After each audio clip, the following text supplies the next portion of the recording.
长不大的婴儿 infants who never grow up. Jiefeng. January 15, 2006. Translated by Treasure and edited by Kayer. Everyone has a natural attachment to their mother, and no one wants to leave her swaddling cloth. One can drink their mother's milk and feel safe in her arms, so one would ever want to leave their mother's side. However, those who never leave their mothers will never grow up, so if you are to grow up, you must do so. Of course, I do not mean to leave her physically, but rather to leave her spiritually and psychologically, or you will never grow into maturity. Leaving one's mother is painful, but to not do it is to remain an infant who never grows up. Leaving the mother takes these 4 steps. Cutting the umbilical cord. This step is done right after we leave our mother's body. Weaning.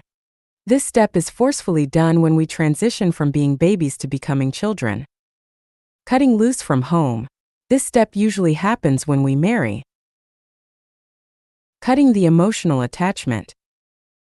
This step is gradual and melts away as our mothers leave the mortal world. This is as natural a process as it is an uncontrollable one, and it describes our growth process. This is not being heartless, it is simply our journey of life. Many people have left their mothers in form but not in essence. Their mother complex is transformed and demonstrated in other ways. When we were young, we thought that we could not survive without our mothers, and when we grew up, we felt that we could not endure without our states. People all over the world defend their states. National defense is designed to protect the mother state, and so military expenditures on national defense worldwide is alarming. This is an unnecessary waste. If people around the world had no states, civilization could ascend to a much higher level, but people are attached to their mother states and no one wants to wean. The ideal of the absence of the state is not a fantasy, and if everyone were to become Chanyuan celestials, then states would naturally disappear and they would become historical memories. The more powerful and intrusive that states become, the more contradictions and conflicts that they inflict upon their people, the heavier that the burdens they place upon them always become. Therefore, the absence of the state is the ideal dream of the sages and saints of mankind. The role of religion is in fact the mother's role. The feelings of religious believers to their own religions are actually the subconscious reflections of infants' attachments to their mothers. Pledging to protect their mother is an inherent nature contained within every person. The fanaticism of religious believers is the perfect manifestation of this inherent nature. The greatest creator is not in religion, and this is understood by every follower, so why do they still maintain their religions? Because their followers are unwilling to wean. Maintaining religions is actually a kind of natural complex of maintaining their mothers to infants who have never grown up.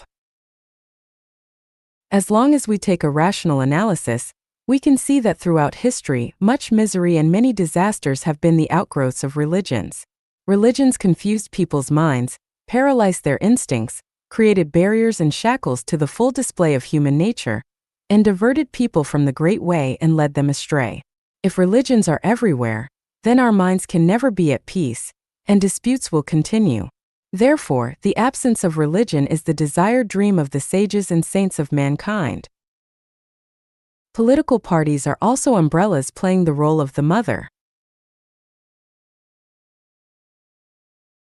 We have a saying, "Back to the arms of the party," which is the best footnote to the meaning of political parties. The reason that people join political parties is to be embraced by others, so they can enjoy a steady flow of milk and a sense of safety. Claiming to be serving the people and the nation is but a cover. There are tens of thousands of political parties of various sizes worldwide, but their existence is a sign that people are still savage and ignorant. The power struggles between political parties have always flashed with knives and swords for life and death. Superficially, it is for democracy, but actually it is to inflate their mother complexes. To reach substantive purposes, they resort to various conspiracies in both light and shadow, adding endless suffering and problems to society. So, the absence of all political parties everywhere is the noble ideal of people climbing to the highest realm of life. The other organization acting in the mother's role is the family. It is said that the family is the cell of society, But these cells are inherently cancerous and everyone's life troubles and misfortunes stem mainly from them.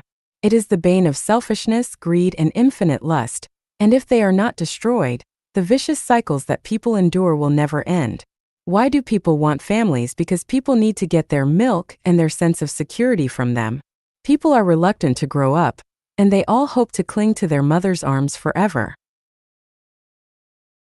States, religions, political parties, and families take on the roles of mothers, and as long as we still cling to them, we can only be described as infants who have never grown up. New era consciousness requires people to step out of infancy because those who cannot think outside the infant's crib have no road to heaven. Before the birth of Life Genuine, the existence of states, religions, political parties, and families was justified, but now their presence is irrational. Previously, we thought that those who sacrificed for their states, religions, political parties, and brought honors to their ancestors were great and respectable. Now we know they are pathetic and are infants who have never grown up. Abandonment is an achievement. Zjefeng. Translated by Treasure and edited by Kayer. Abandonment is an achievement. Shinding Celestial. It seems that abandonment is an achievement is a contradiction, but it is actually great wisdom, though beyond the ordinary people's comprehension and imagination. It embodies an ingenious realm, a boldness of vision that looks far ahead and aims high above the common and vulgar, a tactical strategy to have the situation well in hand, with great will to reach the top. The more you possess, the more trouble you have. It seems that will be much easier to abandon something at the proper time. If we constantly pursue possessions but refuse to ever abandon them, those possessions will become burdens and encumbrances. One who wishes to take a long trek to appreciate the attraction of distant scenery must take very little luggage, for the more they take, the more tired they will become, the slower their journey will go, and the less likely they will be to reach their destination. Life is but a journey which life travels through in the mortal world. The destination of the journey depends entirely on how far we travel during our lifetime. Those who possess too much in the mortal world will not be able to reach a more wonderful place. If they cannot abandon their possessions, they will only continue marking time with the samsara of the mortal world. If we hold fast to something, we cannot grasp anything else with our hands. If a room is filled with clutter, it is hard to add shiny new appliances. If our minds are full of wants and desires, our spirits will be so exhausted that we will find it impossible to appreciate a new realm with dense willows and bright flowers or reach a spiritually pure land. Therefore, abandonment is an achievement. To abandon the past is to achieve the future. Abandoning a profession frees us to engage in another one. It is only by abandoning private ownership that we can achieve public ownership or even non-ownership. Only by abandoning being a human that we can achieve being a celestial being or Buddha. Only by abandoning the mortal world can we reach the fairyland. Only by abandoning the traditional family that we can enter the new oasis for life, and only by abandoning the state that we can enter the great unity.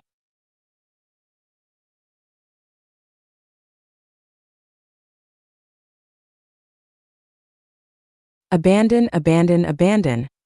Open a door and others will close automatically, but close a door and others will open automatically. As with a woman, when single men will flock to her actively, but once she becomes engaged or married, they will stay away from her. Shinding Celestial's full quote was, "People say that it is tiring to live. Why might life be tiring? Because they are unwilling to abandon, and they always want more. Having obtained wealth, they still want reputation, fame, and status. Not realizing that the more they possess, the heavier their burden becomes, they will get more and more exhausted throughout their journey of life. Actually, abandonment is an achievement. Anyone who wants to lead a relaxed and free life in the mortal world must learn to abandon. Only continual abandonment will lead to continual transcendence." What should we abandon as people? That depends on where we want to go. If we want to go to hell, of course we should abandon sincerity, kindness, and beauty, so that we can gain falsity, wickedness, and ugliness. Only by breaking through the moral bottom line can we revel in evil of every kind. Only by abandoning love can hatred sprout, grow, blossom, and bear spiritual fruit. Only by abandoning faith and honesty can we be petty men. Only by abandoning hope can we get despair. Only by abandoning sublimation can we ensure that we will continue the samsara in the mortal world, struggling in a boundless sea of bitterness. So, abandonment is achievement. Generally, my purpose is to lead mankind into the Life-Changyuan era. To learn about the identifying brands of the Life-Changyuan era, refer to my 800 Values for New Era Human Being, which describes the Life-Changyuan era with specific details. For individuals, I am here to guide people to the 1,000-year world, the 10,000-year world, and the Elysium Islands continent. For this, I need people to abandon states, religions, political parties, and family lives. Only by abandoning these 4 items can we achieve happy, joyous, free, and blessed lives which are characterized thusly. The talented will be put to good use and the whole world will be one family. No one would pocket anything found on the ground and doors are not bolted at night. To unify all thoughts and all beliefs into the greatest Creator's will, and all religions into one uniform belief system.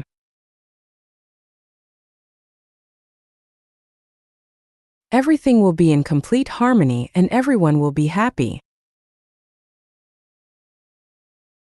As for the individuals, people need to abandon these 9 things. Marriage, traditional families, states, religions, political parties, private ownership, outdated regulations, corrupt customs, and moralization that restrains human nature. The ways of God and Buddha, their egos. Abandonment is an achievement. Without abandoning marriage, it is impossible to achieve a state of being happy, joyful, free, and blessed.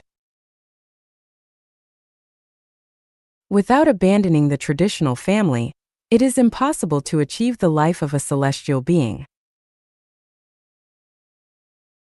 Without abandoning the state, it is impossible to achieve a realm of freedom. Without abandoning religions, it is impossible to achieve the freedom and purity of the soul. Without abandoning political parties, it is impossible to achieve peace and harmony. Without abandoning private ownership, it is impossible to achieve public ownership and experience the wonderful state of possess nothing and have everything. Without abandoning all the outdated regulations, corrupt customs, and moralization that restrain human nature, it is impossible to achieve natural, unrestrained, and elegant lives. Without abandoning the way of God and Buddha, it is impossible to achieve the way of the greatest Creator.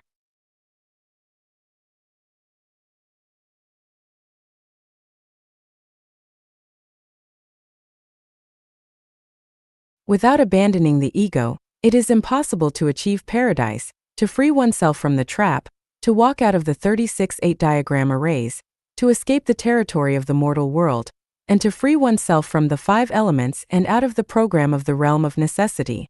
Then it will be impossible to reach the celestial islands continent of the Elysium world, and never experience the glorious blissful state of forgetting oneself to be completely relaxed and joyful. Abandonment is an achievement. Continuing to walk in the old steps and secluding oneself, sticking to stale ideas, and clinging to bygone values will eventually lead to decay, corruption, decadence, and make it impossible to achieve freshness, pleasance, relaxation, and freedom. Abandonment is a painful process. The more you possess and the longer you possess, the more difficult it becomes to abandon, and the more benefits you get from those possessions, the less willing you will be to abandon them. It is easy for ordinary people to abandon their state, but lawmakers would never do that willingly, for they are their state's embedded first beneficiaries. It is easy for a new follower of a religion to disenfranchise, but not for priests and ministers, for they are the embedded first beneficiaries of their religion. A religious believer who has wallowed in their religion all their life will not abandon it easily because their confidence would collapse. They would be at a loss for what to do, and they would need to find a new track to follow. It might be simple for an ordinary political party member to abandon their party, But no party leader would ever abandon theirs, for once doing so, they would have nothing to play and could not command or control others. Common people look forward to the great unity, to lead lives of public ownership when the world will be one united family. Although it might seem easier for them to abandon private ownership, those who own property, especially those very wealthy people, will not abandon private ownership, for if everyone is really equal, how could they lead superior lives? How could they show off their wealth? How could they swagger before others or make others admire them? It is the same with married couples. The ones who are more stifled, abused, bounded, and exploited will hate their family lives, while the ones who benefit more from their marriages and family lives will hardly want to abandon them. Human nature includes the desire to control others and to have more and more people under their control. However, not all people can be kings, religious leaders, political party leaders, or bosses of companies. For the vast majority of people, the desire for control will be played out, realized, and fulfilled in their families. Men want to control their wives, women want to control their husbands, both want to exercise parental control over their children, and children are genetically programmed to get as much from their parents as they can. So families are the first battlefield of life where great and small wars play out daily. Many couples show happy harmony to the public, but are unwilling to complain about their bitterness. In fact, you will always suffer from the pain that comes along with possessing anything. The more you possess, the more pain you will suffer in this world. It is the kings, presidents, religious leaders, political party bosses, and wealthy capitalists who endure the most pain. It is they who cannot even lead peaceful lives day or night, who are the most deserving of pity. Abandon. Abandonment is an achievement. Abandonment is a great magic weapon to obtain mental and spiritual growth, and is the best way to sublimate oneself and achieve a bright future. The core teachings of Jesus Christ and Buddha Sakyamuni dwell in it. The freedom and happiness of life and the secrets leading to the realm of heaven dwell in it too.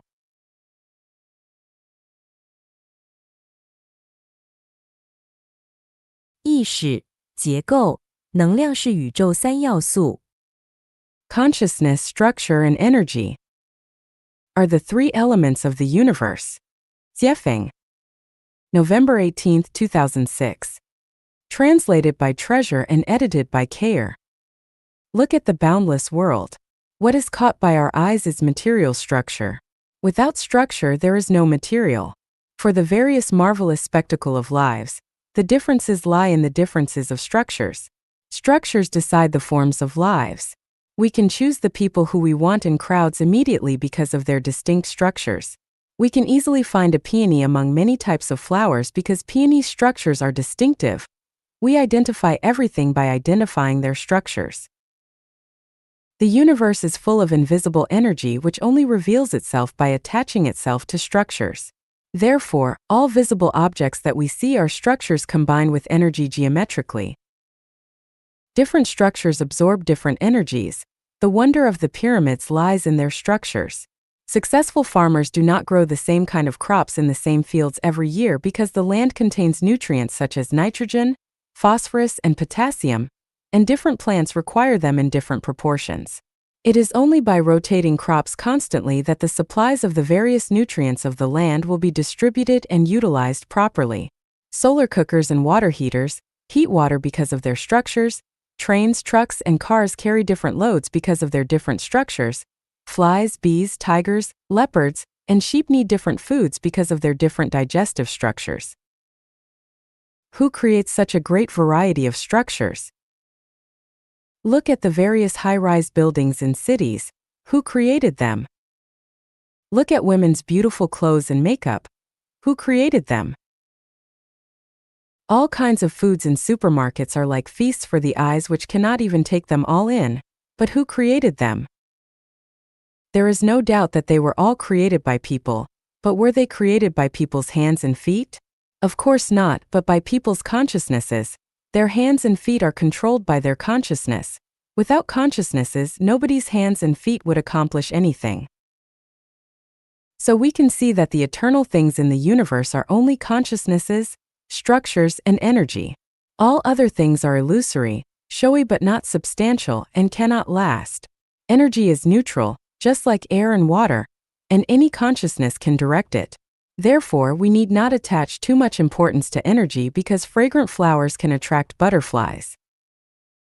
What kinds of structures can attract what kinds of energy toward them naturally?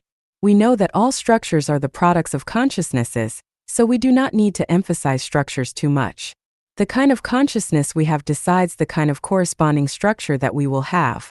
Unify all thoughts and all beliefs into the greatest Creator's will, and all religions into one uniform belief system. This is the one consciousness. The universe has consciousness. If it did not, then there would not be such a variety of life structures with thousands of postures and an infinite variety of material forms.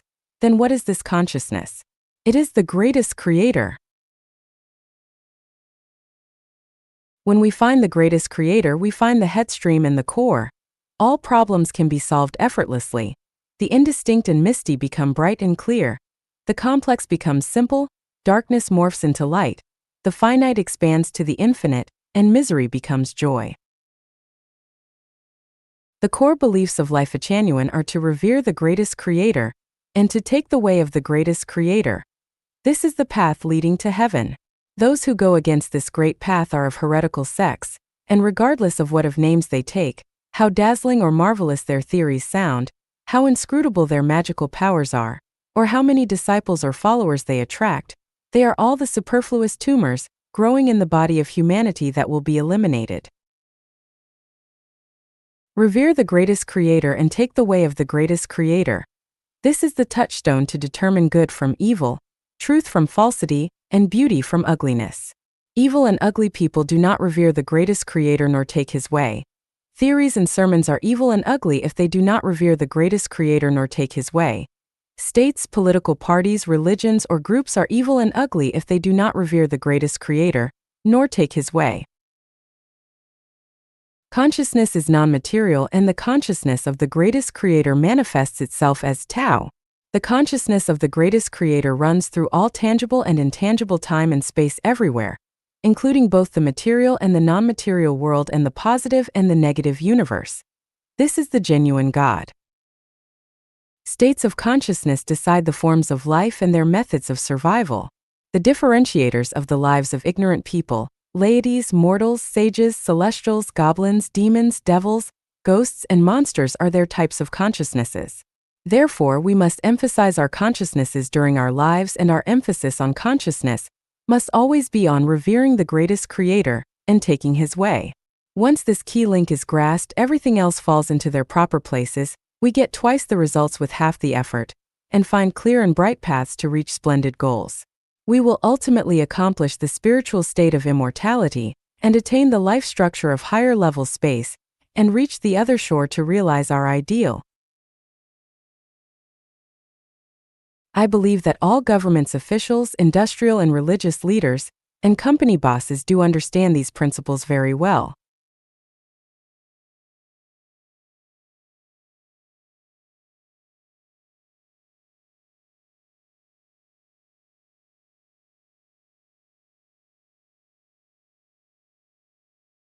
格局与结局 Patterns and Endings Yifeng June 8, 2020, translated by Qin Yu and edited by Kayer.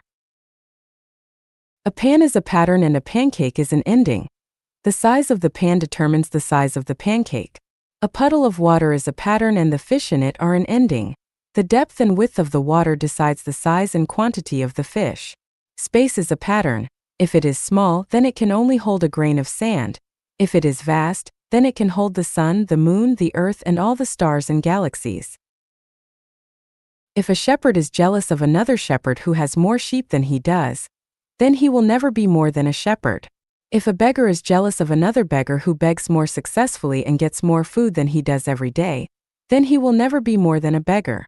If a monkey is jealous of another monkey whose butt is redder than his own, then he will never be more than a monkey. We find that people who compare themselves to and are jealous of their peers have small patterns. They will always be what they are now because they cannot go beyond themselves. If a person is always comparing themselves with others, then they certainly cannot become a celestial, a Buddha, or a god because their pattern is that of a human, not that of any of the other three. That is, their pot is the human pot, not the celestial or Buddha pot, so they cannot bake their bigger cakes. A dog who is idle all day except to catch mice has the pattern of a cat and can become one. A wealthy landowner who looks down on the poor has the pattern of a rich man but cannot become a gentleman. A beautiful woman who satirizes people whose appearances are not as good as hers is physically beautiful, but she has the pattern of a thorny vase and cannot become a lady.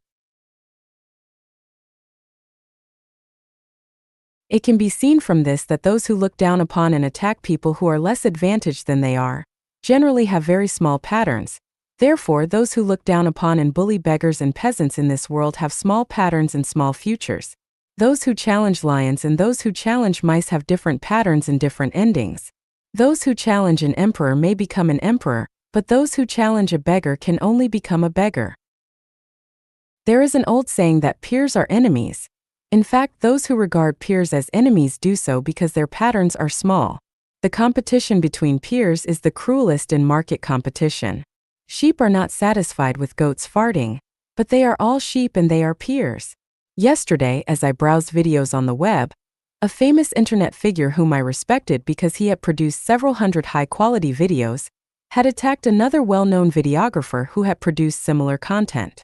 He said that the other guy was a liar, and this collapsed my respect for him in an instant because he revealed that his pattern was smaller than I had expected. Those with such small patterns cannot let others live and work in peace, and cannot let the world be clear and bright. From this, I found a revelation. Those who always praise and inspire others are people with big patterns, but those who always suppress and attempt to destroy others are people with small ones. Those who have really big patterns acknowledge and praise their opponents, and those who praise their enemies have limitless patterns. We can thus infer these conclusions. Those who have bad relationships with their colleagues have small patterns, as do those who belittle others, attack their peers, bully people who are weaker than they are, contend for profit among relatives and friends like internal strife, and those who like to show off.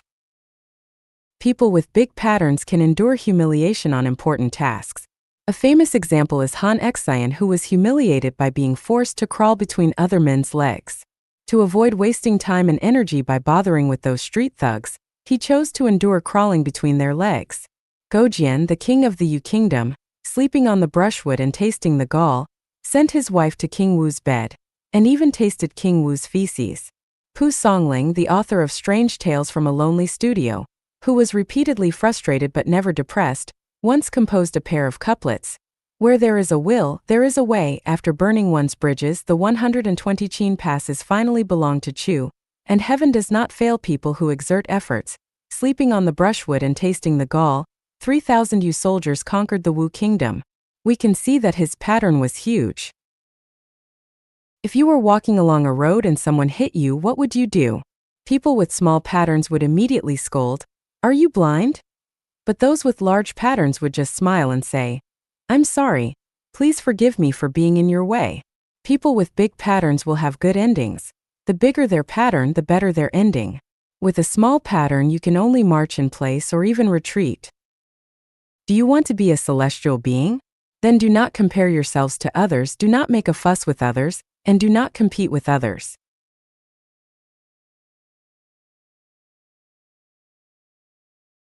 四观相同，才能和谐。For outlooks will give you harmony. Sifeng December 12, 2020. Translated by Qin Yu and edited by Kair.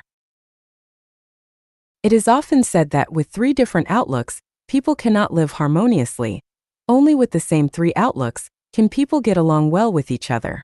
There are also sayings that with different worldviews, good relationships cannot remain long.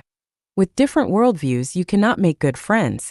Communicate with people with different worldviews, and every word will be like playing a harp to a cow, etc. The three outlooks refer to worldviews, outlooks on life, and values. What I want to say is that if our outlook on life is different, then we cannot live in harmony either. If two people have the same worldviews, outlooks on life and values but different outlooks on life, what will the result be? One's outlook on life is their understanding and perspective of life and death phenomena and on time and space. If two peoples are different, then even if they have the same worldviews, outlooks on life and values, it will be difficult for them to get along well. Worldviews are people's understandings and perspectives on the world. Outlooks on life are people's understandings and perspectives on their purpose, meaning, and value of life. And values are people's recognitions, judgments, affirmations, and denials of the importance of things. For example, Zhang San and Li Si both wanted to gain wealth, but how did they go about doing that? From the perspective of their worldviews, they both believe that the existence of the big world is for them to enjoy. From the perspective on life, they both believe that the purpose of life is to be happy and joyous. And from the perspective of values, they both believe that obtaining money is important and a necessary condition for gaining wealth. Therefore, they were harmonious in terms of worldviews, outlooks on life, and values. There were no conflicts or contradictions between them. However, disputes and splits occurred on the issue of how to achieve their goal. Zhang San believed that as long as he could gain wealth, he could offer bribes, sell heroin, or rob banks. But Li Si believed that these methods of doing it were absolutely unacceptable, that they were offensive to man and God, and that they would be punished. Zhang San and Li Si, who had the same worldviews, perspectives on life, and values, could no longer get along with each other on the question of how to gain wealth, and this resulted in splits and disputes. But what was the reason? The reason was that Zhang San and Li Si had different outlooks of life. Zhang San believed that everything is gone after death, and that living happily was the kingly way, while Li Si believed that people will reincarnate and that we should live without being offensive to man and God because otherwise, we will go to hell. Here is the conclusion. With the same three outlooks, it is still impossible to live in harmony. It is only with the same four outlooks that people can do so.